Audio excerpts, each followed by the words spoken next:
إن الحمد لله نحمده ونستعينه ونستغفره ونعوذ بالله من شرور أنفسنا ومن سيئات أعمالنا من يهده الله فلا مضل له ومن يضلل فلا هادي له أشهد أن لا إله إلا الله وحده لا شريك له وأشهد أن محمدا عبده ورسوله صلى الله عليه وعلى آله وصحبه أجمعين. نعم سكتيبه. بسم الله الرحمن الرحيم. قال المصنف رحمه الله: واستمر العمل على هذا بين علماء الأمة من سادات الأمة وأئمتها يأمرون بطاعة الله ورسوله والجهاد في سبيله مع كل إمام بر أو فاجر كما هو معروف في كتب أصول الدين والعقائد. نعم. الحمد لله والصلاة والسلام على رسول الله صلى الله عليه وسلم. abalungi ab'ebitiibwa tukyali ku kikolo ekyomunaana mu kitabo kino ekirungi usulu ad-da'wa as-salafiyya. Sheikh atulaga nti abasalafu engeri gye beeyisaamu n'abakulembeze yeeri mu Qur'an ne mu Sunna, so si ekyo kye balina mu bifuba byabwe. Oli kyawulira ng'atumbidde kino bwe kiti kibaddewo ye muli kye la tebagenda bwe batyo, batunulira Qur'ani ne Sunna yentambula eyo ennungi. Kati we darusu yaffe yasembyeyo, Sheikh yabadde atuwa ku bantu nga waliwo abalina shubha ya shaitan nga bwe yagiyita Sheikh. Shaitani yagibateerawo nti oliwo aba yawamba buwambi, zino hukuku ze twogera kutazirina, ekyokuba nti agonderwa wabanga kati sulta agirina amaanyi agalina naye ng'entebe yagijjamu nakola ki, oyo tetumugondera, oyo tukole ebyaffe. Sekala agamba ekyo si kituufu kasita abanga ateredde ng'olwo amaanyi agalina n'ebiri bye twayogeddeko bisobola okuddirira, kuba kati olwedde amaanyi agalina senga mugamba nti kwegugunga kwekalakaasa ebinaddirira era bye bimu. Ne kwoli eyalinnya ku ntebe nga tawambye naye nga naye alina amaanyi mu kiseera kino eba bigenda okuddirira bigenda kubeera binene. N'atuwa ekyokulabirako ku basahaba n'abamanyi abanene saada abaaliwo ba imma. Baasanga Hajjaj ibn Yusuf al-Thaqafi yali musajja ng'ayiwa emisaayi, yatunulanga butunizi bwali n'agamba mu ensingo zengereredde azigenda olukungulwa aziggyeko. Yatta omu ku batabi abanene nga bwe yatulaze Sheikh Sa'id ibn Jubair, yali musajja w'amaanyi mu ilmu rahmatullahi alayhi. Bala bamanyi abamu balabanga ye sayyidi tabi'in, yasinga batabi bonna naddala tebetudda ku kya ilmu rahmatullahi alayhi. Natta omwana wa sahabi omunene ayitibwani Abdullah ibn Zubair yamutta. Bakhawariji muddukira bwe batta mutabani wa sahaba ayitibwa Khabbab ibn al-Arat, ayitibwa Abdullah ibn Khabbab ibn al-Arat. Bakhawariji bamutta nno nga ali ne mukyala we, baali mu kkubo bayita ku yali mbizi ze zattibwa ne beetonda ne baddayo okwemenya bayiye omusaayi. Then waliwo naye yali ekibala mu bo era ne beegira nakuwavu ne baddayo okuddayo okwetonda ki baganga bawulira mbu eddiini ebaluma tebasobola kulya kibala naye okuyiwa emisaayi nga kyo kya bulijjo. Bwe baatuuka mu maaso awo we battira Abdullah ibn Khabbab ibn al-Arat mutabani wa sahabi oyo. Ibn Kathir we yaramwogerako yagaana Dhahabi yamwogerako mu Siyar A'lam an-Nubala aga wakana min saadaati abnaa'i sahaba, baana b'abasahaba abaali bakyaliwo abanene mu irimu. Omwana oyo Abdullah ibn Khabbab ibn al-Arat baali ne mukyala we nga mukyala muzito, era yabeegayirira n'abagamba inni mra'atun hubla, ndi muzito. Bamubaaga ne bamusala n'omwana, then ne sahabi ne mwana wa sahabi Abdullah ibn Khabbab ibn al-Arat ne bamutta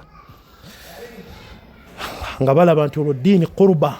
kasitotta abo nga bolaba kye bakola ku Ali. Baalaba ng'okutta Ali aveewo umme genda kubeeteredde okutta Uthman. Allah tutaase ntegera abakhawariji mbi nvundu kyekyo nti kyovulaba ye alaba ng'okwetulisa ku kizimbe abantu ne bafa alaba ng'olwo eddiini okukola ebikolwa ebyo biwenyinyala bo balaba ng'olwo ate oyo ye muki ye muzira eddiini ebikolwa ebikyafu ebinene bifaananako bwe bityo. Kati wano we tukomawo Hajjaj ibn Yusuf ebikolwa bye yakola ebyo ebinene naye nga yali alina amaanyi, yali omukulembeze. Wano point gye tuliko gizze bannaye e Uganda ewaffe ekituufu abasajja batuuka gavumenti ng'olaba yerinakke esobola okukola ekituufu ebikolwa ebinene ne bagaasa Kagundi bamukoze kino, Segundi bamukoze kino. Neeke mugenda okuteekawo embeera ate eyinza okuva emitawaana emingi n'osanga tekirina kyekibajjako kutta basiraamu 1,000 ekituufu kasita bo basiga nga basigadde mu ntebe mu buyinza. Tozannyira ku kiyitibwa buyinza, asobola okukola kyonna kyonna. Ne bagamba emabega ku Firawuna yaloota buloosi naye nga mwaka gwonna batta kulya nti waliwo agenda okuzannyira ku ntebe. Kati ensonga eyo bane tugyegendereze, esobola okuviirako okuyiwa emisaayi egitagambika. Gwe n'olabanga agize wano okulumirwa kino naye nga ebigenda okuvaamu biki binene. Ize fatawa z'abamanyi abanene genda le fatwa Sheikh ibn Uthaymin, ibn Bazi, bal ne Sheikh Islam ibn Taymiya ku mbeera ezibaawo nga society nga muli batono temulina byakulwanisa, simma mulina temugezaako okutankula embeera. Nabbi bwe yali e Makka teyabayitangako nga babatulugunya nabaga sabran ya ala Yasir. Nabbi yali mutiitiizi amanye enkwata sallallahu alayhi wasallam. Ne kati gwe abantu mathalan geza gy'owangalire waffe Uganda muli awo we muli nga bwe nage mulina ngatto, mulina olukalo lya ine jambi alina n'enkumbi n'ekitiyo, olangirire mulumbe kwobe olyajjeyo kitiyo nga bamutunuzaamu zitanka n'ebirala. Bameka abagenda okuttibwawo. Ithan ensonga ya jihadi era ekirala bannaye kuyo si buyo buli omu tyavaayo n'alangirira jihadi ng'ebyo waffe bola mu bantu abo. Olyajja buzi ku kituuti awo n'ajjuza abavubuka ne bawanika takbira Allahu akbar. Yani tamanyiddwa yani mbu ajja n'alangirira ne batandika okukola ki? Jihadi erinako ebitunuulirwa baani abalina okulangira hakadha. Ne buli omu ave gyali. Abamu abo abatali balungi ajja n'alangira bwatu ne bagaye genogera bwoti bazze bayodda abavubuka ku muzikiti awo nga 10 ye mugenda okulamu mulaba ali mu streets za Kampala awo atambula. Oba yo yafulumira olusi mu jiribabu ne bayola be bayodde. Saba Allah tutaase atuwe entegeera ennungi. Kakati obukulembeze bwaliwo ng'omusajja ono akola ebikolwa ebinene Hajjaj ibn Yusuf. Mubamu kubaaliwo abanene ye sahabi ow'ekitiibwa Abdullah ibn Umar ibn al-Khattabi y'omu ku baalaba ku mbeera ezo. Era wano Sheikh yatulaga وكان ابن عمر ومن أدرك الحجاج من أصحاب رسول الله صلى الله عليه وسلم أقول لك نبى صحابة بالبالي وعبد الله بن عمر يكا أبي حجاج بيقول بيونا نتا نومانا والصحابي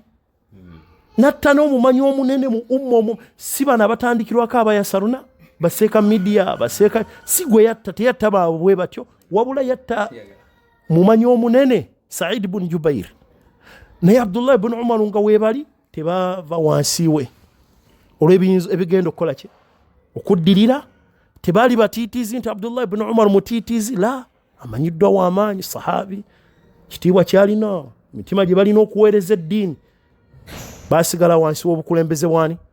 Hajjaj ibn Yusuf wala yamna'una min ta'atihi nga tebaganda abantu kumugondera bagamba mugondere fiima yaqumu bihi al-islam ويكمل به الإيمان mwebe biyongera okuyimiza obusiramu bwabwe seganga butambula n'obukkiriza. Bali muzimu ku ngendo ze bagiranga kubedda bagendanga mu hijja va ku byakati nti abantu babeerawo n'enteekateeka ez'enjawulo buli ensi nosanga erinamu ebibinja ebyenjawulo luli omukulembeze yakuliramu hijja. Hajjaji yagendanga akulembeddemu mubamu ku baalimu Abdullah ibn Umar naye ng'ali mabegawe oliye mukulembeze Abdullah ibn Umar naye yazze okukola hijja. Amanyi enkwata enki entuufu. Wakadhalika ne basahaba abaaliwo wakadhalika man fi zamanihi min attabi'in agamba ne battabi'in abanene abaaliwo nabo kyekyo tewali yeegugunga tewali yakoma mu bantu muliro tewali yabaga muveeyo street neifaanako bwe bityo tewali ebyo twabikonyekwa tetukkirizibwa kola nkola y'ababoda si abasalafu nti waliwo embeera toyiwe ku luguudo boda ziveeyo eyo nkola gye bakola okutaakiriza mbu embeera tetukola nkola yakweyiwa ku makubo kati agamba mu kubaaliwo abanene kabin al-Musayyib Said ibn Musayyib rahimahullah yaliwo wal Hasan al-Basri oyo ne tabi'i yaliwo وابن سيرين التابعي محمد بن سيرين مماني amanyiddwa athari nungi Imam Muslim yaleta mu mukaddima gwe yagamba inna hadha al-ilm din fanzuru amman ta'khudhuna dinakum ibn Sirin yaliwo omukubayizibani Muhammad bin Sirin omukubayizibani Abu Huraira ati wa Ibrahim at-Taymi rahmatullahi alayhi وأشباههم ونظائرهم من سادات الأمة باولي يبيغامبو بine birungi agama min sadati ubamukuba kukunavu abanene sada abanene kati yagala al-Sheikh alinga kyayagala okugamba kati ate bano bomanya abagenda mu nsikabo nga tasobola wadde okusoma ne yasarna adde ne bagaba mukwasize mundu ali muzira nga ne yasarna tasobola gisoma nga tasobola wadde okusomera essula emu yali alaga nti baseeka abo tebagala ddiini bakolera gavumenti kiseeka kyalinga kyayagala okulaga wagamba min saadaati ebikolwa ebibi baabiraba naye nga bamanye nki kakati oyo atalina kyalina ku ddiini agira enkyawo ne bamugira ne bamujjuza ne bamukwasa emmundu oyo kati ali ki ku bano basaada abamanyi abanene baatunuliranga ebigenda okuddirira nti kituufu banakuwazibwa embeera egenda mu maaso naye singa bagamba twekume mu kyekigenda okuddirira ekyo Imaamu Ahmad kyeyagamba abavubuka jjukira Imaamu baamutulugunya baamukuba baamwambula okumwambula batuuka ne bamulekako mu kawala akatono ne bamukuba Imaamu mikono nga tekyasobola kugira abavubuka bavaayo n'abagamba mukole ki asaburu addima yabagamba banne emisaayi era ezimu ku athari gundi yazireeta Imaamu al-Ajuri mu kitabo ki ash-Sharia ngam yabasomera ne ku aya ez'obugumiikiriza ku kyaliwo ku biseera bya Nabbi Musa Allah yagamba wa awrathna al-qawma alladhina kanu yastad'afuna mashariqa al-ardi wa magharibaha allati barakna fiha wa tammat kalimatu rabbika ala al-husna ala bani Israila bima sabaru babani Israila banyizibwa bambi ne Nabbi Musa yabagambanga kuba sulto yali agirinanga naye yeewulira Firauna nga naye akyewulira wa hadhihi al-anharu tajri min tahti emigga gyonna gikulukutira mu lubiri lwe nga naye akyewulira ne banyizibwa ne Nabbi Musa nga alaba embeera gye balimu yabagamba mugumiikirize bajja ne bamugamba udhina min qabli an ta'tiyana twanyizibwa nga tonnajja wa min ba'di ma jitana no ozene kati era tukyakola ki qala asa rabbukum an yuhlika aduwakum mulezi wammwe kijja tuuka ekiseera jjamu bajjirawo wayastakhlifakum fil ard ensi agenda gibasikiza nammwe fayanzura kaifa ta'malun nam tekwega temwanguyiriza Imaamu Abdul Aziz abadde oyongerako alabe Allah subhanahu wa ta'ala bamugenda okukola ki kakati embeera yetaaga okugumiikiriza Nabbi Musa babita niraba Allah oluvannyuma bwe yaba obuwanguzi n'abajjirawo omulabe waabwe naye buli bwolabanga sulta temugirina toteekawo mbeera temuteekawo embeera okwegugunga embeera eyo nkulu nnyo bannaaye tugikkaatize ne mu baganda baffe abasalafu abamu ensonga eyo bagigayalira bo ne balabanga amaanyi ekyo nze kyegendereza ne mu biseera bino kikyalimu mu bamu ku mizikiti egy'abasalafu ng'ensonga eyo bakyagirina ebintu bigwawo n'olabanga bawanda nga bo balaba obwo bwe buki obuzira ogenda tekirina bibala kye bireese wabula tekuddamu wulya nti waliyo abalala be bakutte bataano waliyo bwe bateera bazzemu babakoze eki bamaliza bongera kuyola okuwaggana kuboggola ne kuba nga tekulina kikukoze eki kikuvuddemu wabula ateera kwongedde embeera ne bayongera okuyola ne bayongera okutta katwegendereze mbeera efaananako bwetyo seeka akulaze nti basaadaati al umma baaliwo nga Hajjaji akola ebikolwa ebikyafu ebikolwa ebibi naye ne bamanya nti kati embeera isaana kukola bweti agamba Sheikh wano wastamarra al-amal ala hadha embeera bwetyo bwe yagenda nno bonna baina ulamai lumma abamanyi ba umma ekyo kikulu bannayo okuza umma ku bamanyi baayo era buli seeka yakulaga ekikola ekyo bakyali kyakuna al irtibatu lwathiq biulamai sunna kyali kyamukaaga baulamau sunna kati wano akulaga nnyo nti yene ndaba yabamanyi Allah byatulagira tubeebuuzeeko bwe batu bwe bakola mu mbeera yaliwo n'abajja oluvannyuma saada ekyo kikulu amanyo abantu okubaza nti baga nti ye ndaba yabamanyi si eyange negundi nze la bamamanyi abanene bwe batyo babiraba abamanyi bano botayinza gamba nti Said bin Musayyib oba Abdullah bin Umar yali akolera gavumenti yali anoonya bifo mu gavumenti Said bin Musayyib yali anoonya kifo Hassan al-Basri bali banoonya bifo mu gavumenti abo banoonya bitiibwa yali ddiini bano ddiini embeera negenda bwetyo nga bwe beeyisawa aimmatuha n'abamanyi ba umma ba imaamu abanene ya'muruna bi ta'ati llahi wa rasulihi wal jihadi fi sabilihi ma kulli imamin barrin aw fajir nga bagondera Allah n'omubaka we imaamu oyo bw'aba alangiridde jihadi ya sharia nga bagenda ne beegatta nabo nga tugende weba emirimu gya sharia kati nga abagenze mu hijja akulembeddemu imaamu oyo nga nabo bagenda Abdullah bin Umar nga bw'okirabye hijja nga agikulembedemu yani hajjaji ayiwe emisaayi attaba sahaba ama huwa ma'ruf sekagamba ekyo kimanyiddwa ebyo si byakukweka kimanyiddwa fi kutubi usuli dini wal aqaid genda mu bitabo byonna ebyenzikiriza olabi bye byamanyi bye bawandiika ebyenzikiriza tewaliwo byetukweka byebyo birine mu bitabo usulu di ebikolo by'eddiini ebitabo byonna ebyogera ku bikolo by'eddiini genda osanga iri mweno gye twogera mweri naam wakadha naam قال رحمه الله وكذلك بنو العباس استولوا على بلاد المسلمين قهرا بالسيف فلم يساعدهم أحد من أهل العلم والدين وقتلوا خلقا كثيرا أقام الشيخ ببنو العباس ببجوا الفجمة وبنو أمية نبوبا هم بابوان بينتبه استولوا على بلاد المسلمين قهرا باكو السماني كوانبا نبدا كوشي بالسيف naye agamba falam yusaiduhum ahadun min ahli alilmi bwe bakozesa amaanyi okujja okuteekawo embeera abamanyi kubamanyi abaliwo tewaliyo bakolaki amanyi embeera z'obuvuyo amanyi tebazikola era gwe nayitwala n'ekyokulabirako ku Uganda bakhawariji abagenda mu bibira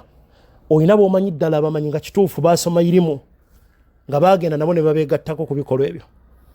oba olina ebikola by'owulira mu nsi yonna ebyo Boko Haram ng'owulira balinayo omumanyi bwa al-Allama yasoma alina kino kutubu sita Sheikh alina tafsiri bweziti nga yagenda ne yegatta kwabo Boko Haram hani gwoyinza owulira mubamanyi ddala nti ayinza naye okwegatta ku bikola tekisoboka ebyo bibeera mu bantu abo bwe batyo naye abasoma irimu ddala tebeegatta mu bintu ebifaanako ebityo naam waqatalu قال رحمه الله وقتلوا خلقا كثيرا وجما غفيرا من بني أمية وأمرائهم